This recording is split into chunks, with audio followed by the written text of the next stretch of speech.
Tennessee's quarterback from the transfer portal is Joey Aguilar. The scouts on who the former UCLA, barely, and Appalachian State quarterback is, and will he start for the Volunteers? That and so much more. It's a Wednesday Locked On Vols.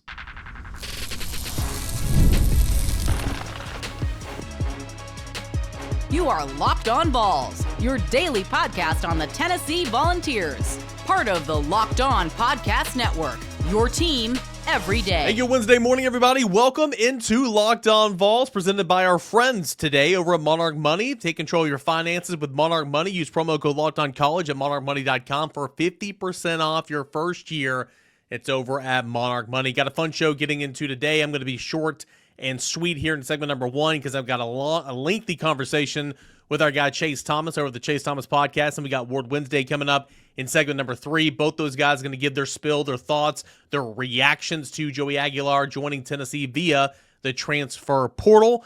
And, what's this mean for the quarterback room for Tennessee, so on and so forth, all that and more coming up here on today's show. But, again, I wanted to kind of break down what my thoughts were on this. And, you know, I like midnight, 1 in the morning, recorded something the other night with Spencer McLaughlin. I was half asleep and I was stumbling over my words, but I wanted to get something out there yesterday because I had yesterday's show signed, sealed, delivered, ready to roll, and I had it scheduled and all that. And then at 7:00, the news broke that, he's going to join Tennessee via the transfer portal. And so I'm like, well, I'm just going to, full send that one, get it out there at least, because there were still some good things in that episode. But the Aguilar conversation, or the quarterback conversation, was out of date. So I wanted to get a little bit of a placeholder there. So I appreciate Spencer joining me. Hope you guys enjoyed that.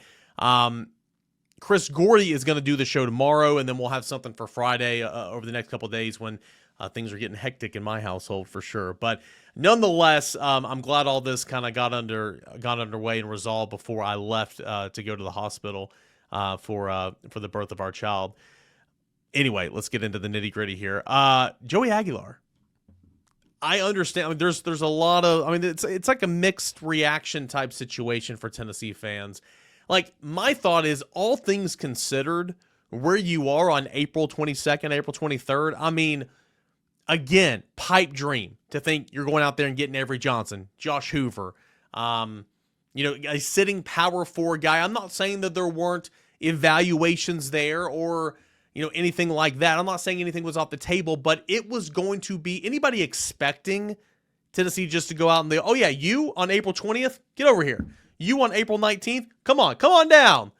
It just makes no sense. And, we've been mocked for saying that and everything at points in times, but why on earth would you want to do that when you are behind the 8 ball and you are going to the best conference in all college football? If you did this in December, sure, makes a whole lot of sense, but timing is everything. So, again, pipe dream to think that it was just a given that Tennessee was going to go out and get some sitting power 4 quarterback. Oh, yeah, that's not in the SEC. Now, of the options available, as we pointed out, it came down to Steve Angeli or Joey Aguilar once Aguilar first entered the portal on Monday when Nico Iamaleava's commitment to UCLA went final. Tennessee, evaluating both these guys, obviously, I think Angeli was down the list a little bit. They valued experience for Aguilar over anything. Sure, that's G5 experience, that's D2, or that's a JUCO experience, and he's about to get his taste of the best conference in all college football. But experience is experience, and that's more than, I think he started 24 games, if I'm not mistaken, the last 2 years, and that's more games than George MacIntyre and Jake Merklinger have suited up together during their careers. So, you've got two guys. You got Jake Merklinger, who doesn't have an awful lot of experience, but has the most experience in this system. You have George MacIntyre that has no experience, but has been here for a semester and knows the offense better than Joey Aguilar. Now you have Joey Aguilar coming in here that has loads and loads of experience, loads of, battle-tested scars and accomplishments and all that, but doesn't know the system at all right now. So it's going to be an interesting quarterback battle for sure, and I do think it's going to be an open competition. If I had to list, start bench cut, who I think is going to be QB1, I mean, I would start Joey Aguilar, I bench Jake Merklinger, and I cut George MacIntyre. That's here right now on April the 23rd. Things can change. Somebody got mad at me because they asked my opinion. I gave my opinion. It's like, well, guys, it's April 23rd. I mean, there's so many questions out there, but if I had to start bench cut it right now, that's where I'd have it. But still, how quickly does Joey Aguilar adapt? Now, he's set up to fail. Listen to that. Okay, so he's coming to Tennessee. Sure, you guys, I've talked about this several times. I'll talk about this with Chase here in a moment. I love this roster. I think it's got the making to be a really, really good position. But when I mean setting up to fail, it means coming over in April. Not your first official practice with your team is going to be August, whatever, for fall camp. Okay, that is less than ideal for a guy that has never played at the Power 4 level and missed all of spring practice. So he is going to be behind the 8 ball for sure. And it's up to him to come in and get adapted and work and earn that job and learn the playbook and all that and more. And we'll see if he can do that. So anyway, some background on Joey Aguilar. Played 2 years at Diablo Valley College, junior college, 2 years at Appalachian State in the Sun Belt. Because of the Diego Pavia NCAA waiver that was granted to former JUCO players, you've got Joey Aguilar that has a year of eligibility remaining. And so in December, he decided to exercise that year and transfer to UCLA at the Power 4 level.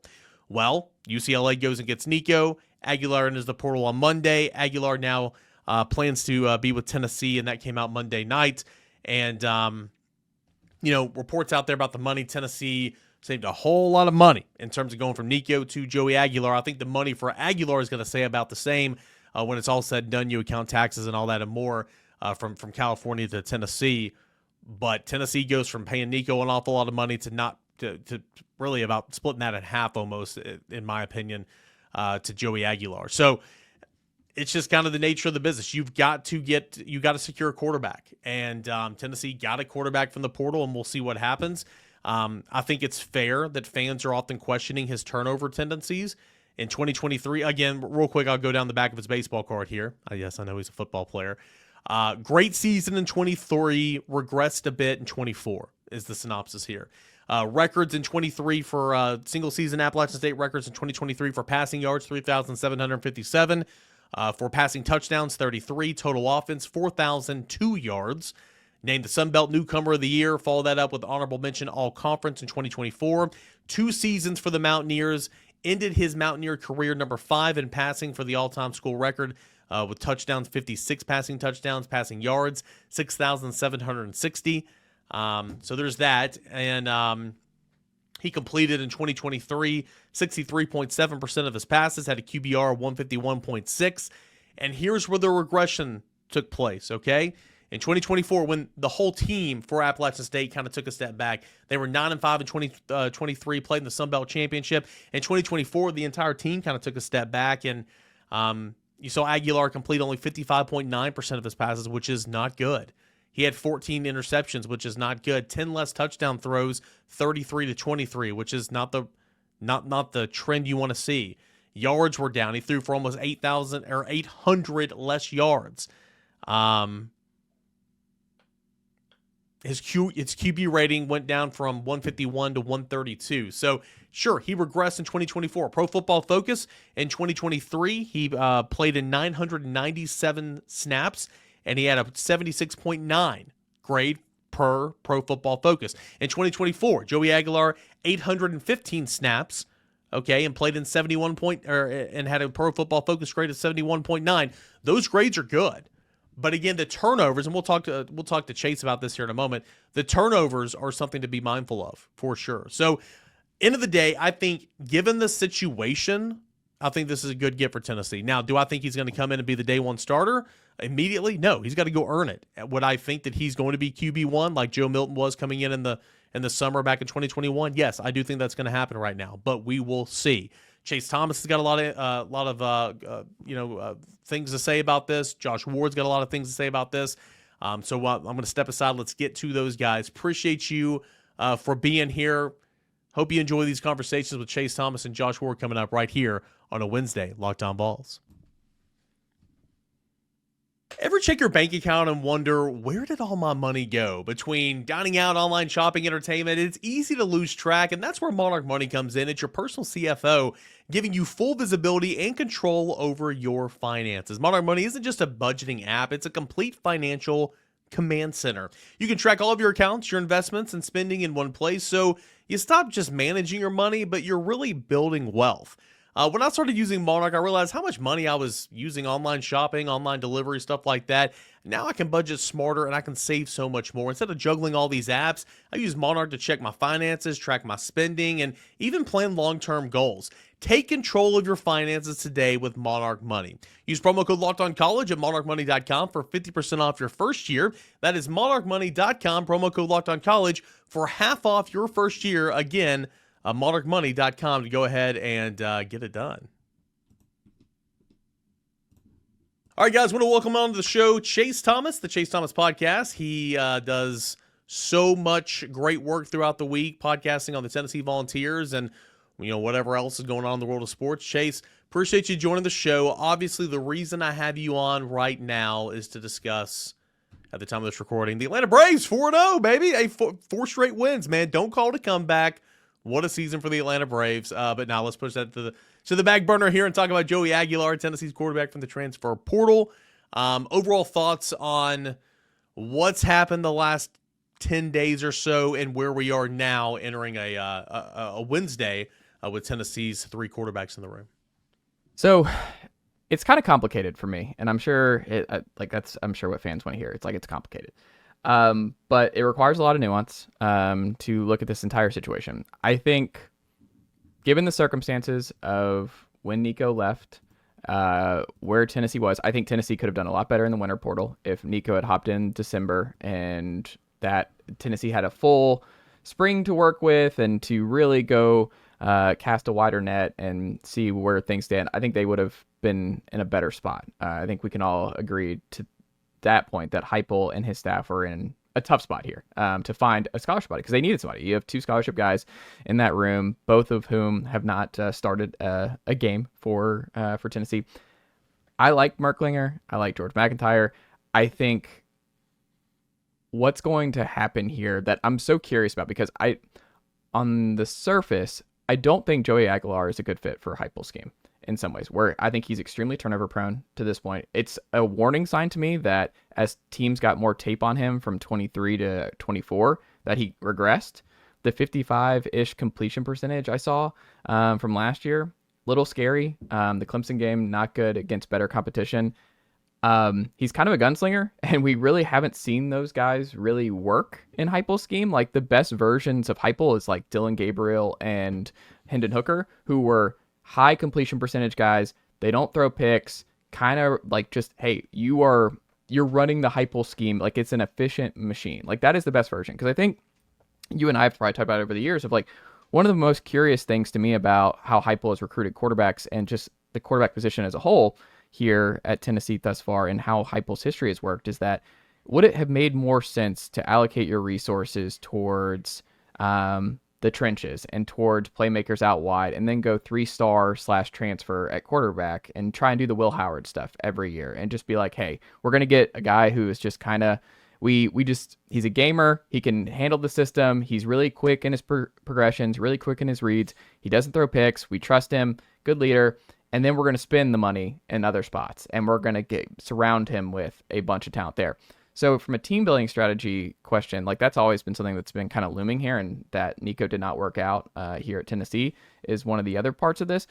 Joe Milton did not work out. I think when you look at it, what's so interesting to me about Aguilar coming into this spot is it's spring, and that's when Milton came in 2021, and he won the job over Hendon Hooker, and obviously Hendon gets in with the injury, and it did not go well. Like, I remember being in the building for that Pitt Tennessee game in 21, man, and it was like the Harrison Bailey chants, which feels like forever ago. Were very loud in that one, and it didn't go well. So I think it's fair for fans to raise an eyebrow at what the expectations can be. I mean, but at the same time, the schedule's still great for Tennessee. This schedule, they were tied with Texas, Georgia, Alabama for 9.5 wins coming into the season for a reason. Part of it was, hey, Tennessee, I think, has a high floor with their defense, because I think this defense is still going to be top 10, top 15 in scoring. That's going to keep their floor high. I think the running game's going to be just fine. They got to stay healthy, specifically Deshaun Bishop. They really need him to be ready to go for a full season, or at least close to it, behind Peyton Lewis or with Peyton Lewis. But you've averaged 5 yards to carry all 4 years under Heupel. That's going to be okay. I like the 12 personnel looks that we saw last year. I think there's a path where Kitzelman and Ethan Davis are your best 2 tight end sets that you've had to this point in the Heupel era, and they can flourish a little bit.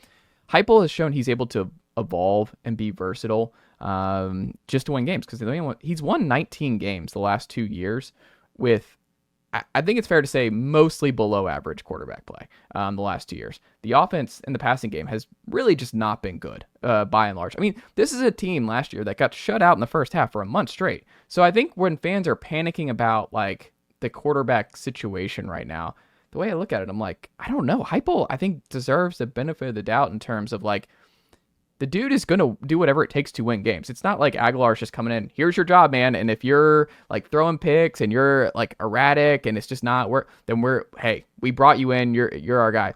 I think this feels like a real open competition here. And I think my gut is we see multiple starters this fall for Tennessee. I think there's a good chance whoever starts week 1 is not the starter week 10 for Tennessee. So it's the most curious I've been about Tennessee's quarterback room since Heupel's first year, and they won 7 games that year, but it's also they didn't have the defense that Tennessee has right now, and I just think the defense is still loaded. I mean, I would like Jermod McCoy not to be coming off a torn ACL, but I think the defensive line will still be good. I think the linebackers are the best they've had to this point in the Tennessee era. I think the corners are still going to be okay. I think you could potentially upgrade at safety this year, and Boo in year 2 I think will be even better. So I don't think the sky is falling, but I think it's fair to be like expecting like great quarterback play in 25 for Tennessee. I don't know. I don't right now. I think like I think at bare minimum, and I said this on a pod yesterday, even before you get into the nitty gritty of who Joey Aguilar is, like at the bare minimum, and I'm not trying to take a shot at Nico because I think he made some big time throws to beat Alabama. I think he made some big time throws in certain situations. He was one of the only few that showed up for the Ohio State game. Everybody's like, oh, he was so bad against Ohio State. I'm like, he was one of 3 players that were out there playing. It's like, okay. But anyway, I mean, you look at his numbers, like, I mean, that was lean on defense, lean on run game. That was game management numbers. And so I'm with you in terms of there's always going to be freak out. Doesn't matter. I don't know if it's Joey Aguilar, if it's Jake Merklinger, if it's George MacIntyre. At bare minimum, you go out there and you have game management type numbers. I think the run game is going to be good. I think the O-line is going to be much, much, much better in pass pro, okay? Will it be as well as in run blocking? We'll see, but much better in pass pro.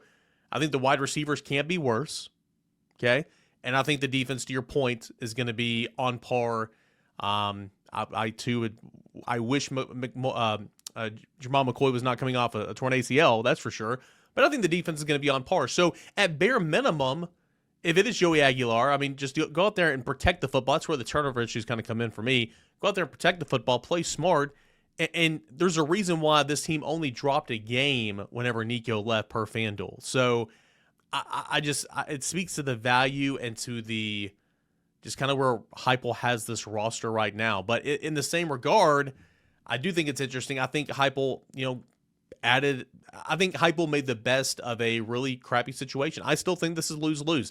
Did Tennessee and Josh Heupel do the right thing in the long term? Absolutely. I'm not saying that. But lose-lose, Nico and his camp look awful. Nico and his camp are making less money, but who knows? With Madden going to UCLA, maybe they got the $4 million. I have no clue. But they look bad, okay? Tennessee, from a talent perspective at the quarterback position, got worse. I'm not saying that he lived up to that talent last year. But in the short term, I think this is lose-lose still. But still, I think this is a Tennessee team that has a chance to have an interesting season. The 6-6, 5-7. I mean, guys, come on! Like, this is a good roster. That would include some horrific losses. Yes. Like, if you get to 6-6, 5-7. Now, I will say, and I wonder if you agree with this, I think they're closer to 7-5 than 9-3 at this point now. I think that's more realistic. I honestly haven't really gone game by game to even think about that. But I mean, I can, with all the questions that we don't have answers to. I mean, I see that line of thinking. I mean, the sky is not falling. However, one of the things before the year you and I think talked about here a little bit, Eric, and what I've been so curious about is I think fans have gotten frustrated with what the offense has been the last 2 years. Mm-hmm. And it's kind of like, well, our best attribute is our defense. And we have an offensive-minded coach. And it has not gone well. And the tackles were bad last year, so you had to go into the 12 personnel shell from the Oklahoma game on. And we understand there are circumstances that were an issue. But I think there was pressure building on Heupel and that offensive staff because he didn't make any adjustments. Like you've added some guys like Seth Luttrell is in the building now, Landry Jones in there but you've had I think there's been adjustments made. We just haven't seen them yet.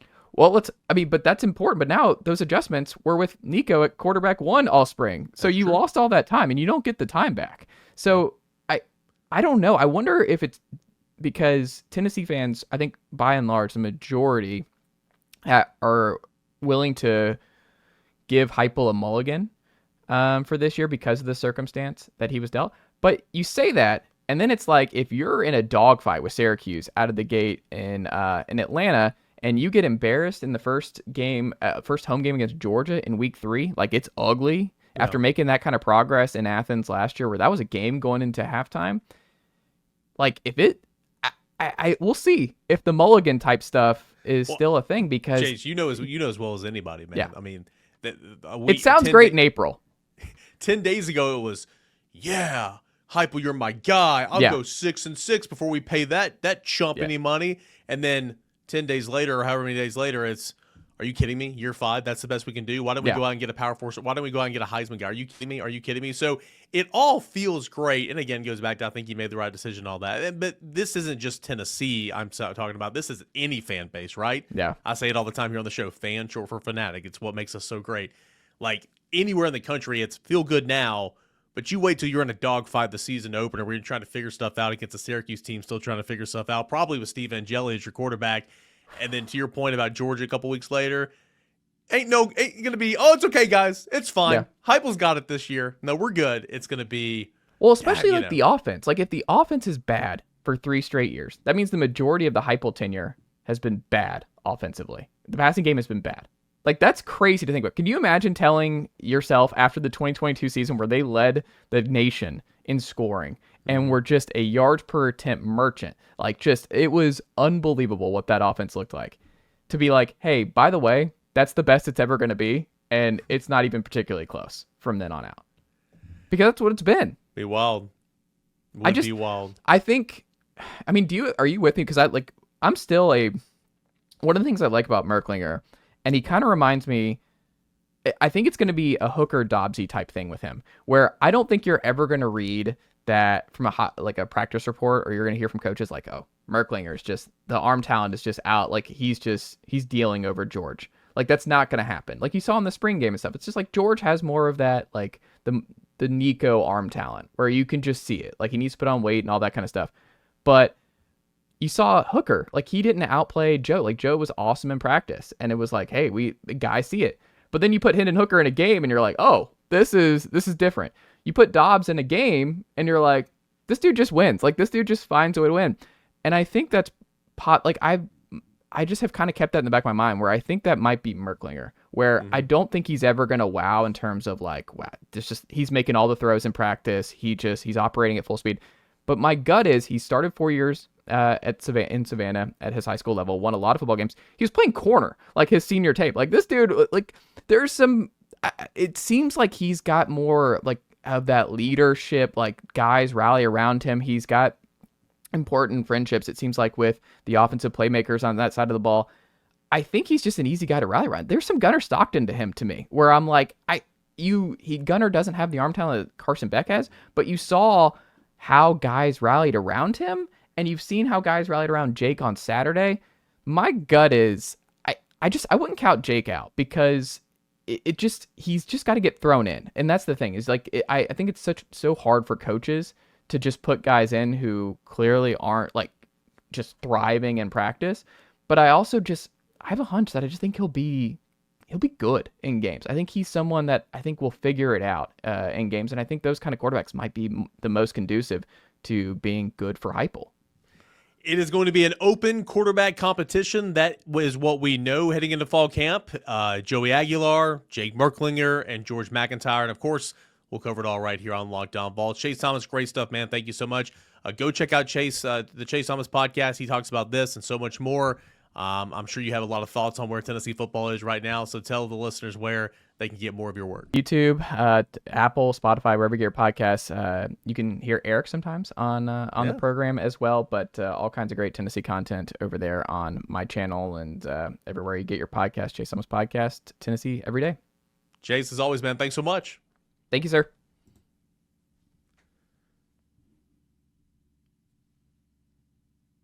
Josh, another week and another hit that we're doing where not a whole lot's going on right now. What do you think we're going to talk about? Well, I do think there's some developments at the quarterback position that are worth discussing. It has been quite a week. It's felt like several weeks, maybe a full offseason was still a few months to go, Eric, before we actually get to fall camp. But the next few months, the summer workouts and the prep for August is very important now for Tennessee because a lot of what they worked on in spring is kind of thrown out. Yeah, a lot of work to be done, and of course we're gonna be talking about all this over the next couple of months leading into fall camp, and of course into the season. I was gonna lead off this segment with you this week talking about Nate Ament because I mean, wow, biggest signing in program history, right? But that's gonna get pushed to the back burner.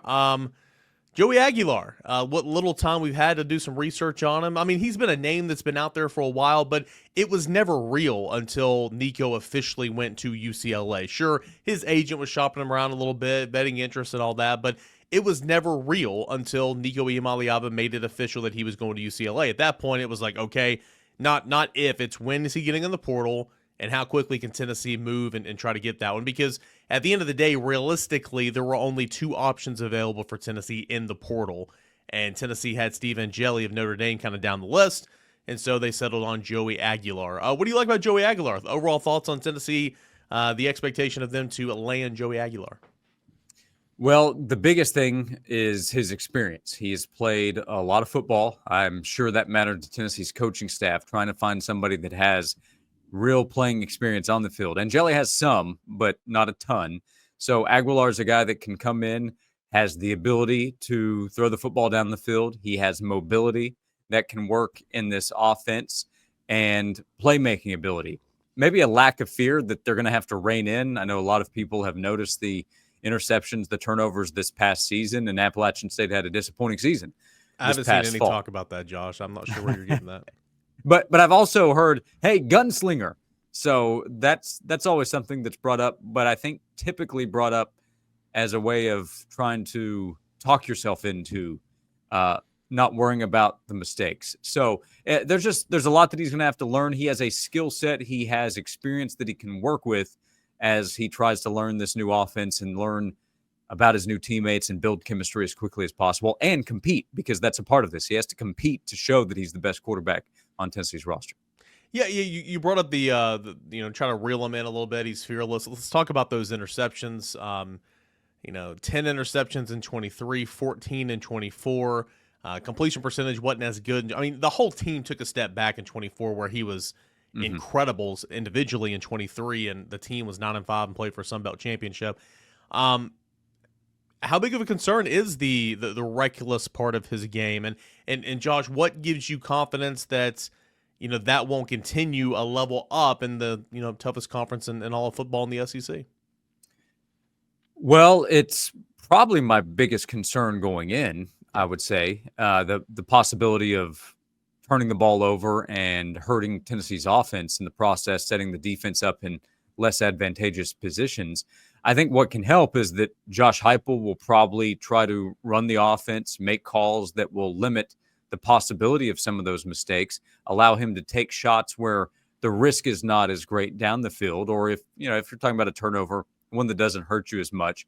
But that's to be determined. If Joey Aguilar comes in and struggles to take care of the football, makes mistakes that are costly, then there's a good chance he's not on the field. And they have to go with Jake Merklinger, who they may have more trust in with the offense. But Josh Heupel's history of being able to run an offense, get a quarterback prepared to help take care of the football, that would be the biggest reason to have confidence that things can change. But remember, Joey Aguilar is going to face defensive speed that is much greater than what he just saw. Pressure that is going to be more difficult to deal with, I would say, in a lot of cases. And that's where what happens around Joey is still a question mark. How does this offensive line come together? Wide receivers, their development, everybody getting on the same page. there are a lot of chapters to this story that have to be put together to see how it plays out on the field. It's incredible when you sit back here and think about how many questions you have about this Tennessee football team, specifically on the offensive side. I mean, it very much rivals that first offseason with Josh Heupel, where at that point you just didn't really know what the offense was going to look like because you haven't experienced it. Mm-hmm. Like, there were so many questions then, so I'd say that there was more then, but I mean, there's almost as many questions now. It's, you got a quarterback now, but is he going to be your QB1? How does Jake Merklinger, George MacIntyre respond to this? How does the offense respond to this? Wide receivers and offensive line and all that. It's an interesting offseason, but still, Josh, I remain focused on the fact that this roster is good. FanDuel dropped him from 9.5 to 8.5, and that goes to show you that they like this roster, and this is a program on solid footing. It's just got some questions. Yeah, this is, I think, a good team. It's also a schedule that's manageable. Yes. The opener against Syracuse helps. It's not an automatic win, but Syracuse is going through its own stuff and is not expected to be as good as Tennessee. Then you have some cupcakes early on. Georgia's a big-time opponent. Everybody recognizes that. But for the first 5 games, the other power conference game is against Mississippi State, and it's on the road. But those are all very winnable games. Tennessee should be a double-digit favorite probably for the first 5 games. So that can help. And then later on, some games that are manageable. Tough ones, Bama, Florida on the road. Those are probably some of the biggest questions for Tennessee this season. But the overall roster, the defense, I expect to be good to really good this season. There's a lot that has to be proven. Comparing Josh Heupel and his offense this season to 2021 is interesting. On Monday's show, Swain and I were talking about the personnel, and we both agreed without hesitation we would take the 21 offensive personnel over this group. Now, this group has a chance to go prove something. We don't know what this team is going to do in 2025. We have the benefit of some hindsight, but I don't have an expectation for Mike Matthews to do what Cedric Tillman did that season, 1,000-yard receiver with 12 touchdowns. And they had experience. While Velus Jones had his best season in his last season, he was a much older guy who had proven something. Javonte Payton was a guy that had real game experience in the SEC who came in. It was exactly what Tennessee needed. Running back maybe is more comparable in this group. And then offensive line, again, is a question. So this team has a chance to prove what it's capable of doing. Hendon Hooker had to prove he could be a high-level SEC quarterback in 2021. Joey Aguilar has less time to get ready to do that. Hendon had the whole spring and summer. Aguilar is going to have a few months to get ready. But this can still work out for Tennessee. And again, the experience Aguilar has at a lower level is really important for Josh Heupel and trying to get him ready as quickly as possible. So Tennessee has found a quarterback from the transfer portal as Joey Aguilar plans to sign with the University of Tennessee. Earlier this week, actually it was Easter Sunday night, because that's when you love when news happens, Tennessee got the commit of Nate Ament, the highest ranked prospect in program history. Scotty Hobson was number 5. Tobias Harris was number 11, I think. And then, of course, Nate Ament now comes in at number 3. Huge get. And this is the guy that Rick Barnes wanted. And it's kind of weird. Like, Rick Barnes wants a lot of good players, don't get me wrong, but it feels like Rick Barnes wanted him. And that's just kind of strange because he's a transfer portal guy, that being Rick Barnes. Anyway, what does this mean for Tennessee basketball, and what is Nate Ament going to bring to the roster next year in terms of scoring and his athletic ability? Nate Ament can completely change the potential of Tennessee's basketball team for this upcoming season. He has big-time talent that would get him on the court at any program in the country right away, playing a big role. His length at about 6'9", his ability on the offensive end to score at all levels, to legitimately shoot from the outside, to go attack the basket. And then on the defensive end, if he's going to work, and I have to imagine signing up to play for Rick Barnes, Nate Ament is ready to work on the defensive end. That length and athleticism can be a difference maker as well, can take pressure off other players. Ament also comes in knowing Jacoby Gillespie can lead at point guard. There are veterans or guys with experience in the program and some other players with experience elsewhere that can help as the team comes together, and Ament can play his role. But his role is going to be a big one from day one. And this team, again, will compete to try to go back to the Elite Eight, try to get to the Final Four for the first time. Other pieces still need to come into place, but the Nate Ament piece is a big one. It has a huge effect on what Tennessee can do this upcoming year. Josh Ward, what is coming up on Josh and Swain, 99.1 The Sports Animal, noon to 3 this week? Well, we're talking about quarterback play. We're talking about offensive play. We're talking about expectations. I'm still curious to see what the expectations from fans will be as the offseason plays out and we get closer to August. A lot of time there, a lot of emotions that still have to play out in this conversation and help that's needed at other positions. But we're talking about all of that, the Joey Aguilar effect, the quarterback competition, and Nate Ament, because Nate Ament still deserves a lot of attention with Tennessee basketball in the position that it's in. Josh, as always, man, thanks so much. Thanks, Eric. All right, that is Josh Ward, a little bit we like to call Ward Wednesday, every single Wednesday right here on Locked On Vols. All right, fun show. Chase Thomas, Josh Ward, breaking down a little bit more at Tennessee's quarterback from the transfer portal, and Joey Aguilar. We'll see what happens. It's going to be a full-fledged competition for sure. Jake Merklinger, George MacIntyre, and you guys know it. We'll talk about it pretty much every day right here on Locked On Vols for the first time in 4 off seasons. We got quarterbacks to talk about daily right here on the show. Great for ratings, great for conversation, exciting for fans, but ultimately I'm excited to see kind of who steps up and takes over that job, but we know it's going to be a 3-man battle heading into fall camp. Hey, Chris Gordy's going to host the show tomorrow. We'll have something on Friday, not sure what direction we're going to go in. I've got a couple of things pre-recorded, maybe top plays from this past season. But that's what's on the docket for the rest of this week, and then I'll be back with you next week. So appreciate you guys for tuning in right here on Locked On Vols each and every single day. Tell your friends, subscribe to the channel. Have a great weekend, because I won't talk to you again until next week. This is Locked On Vols.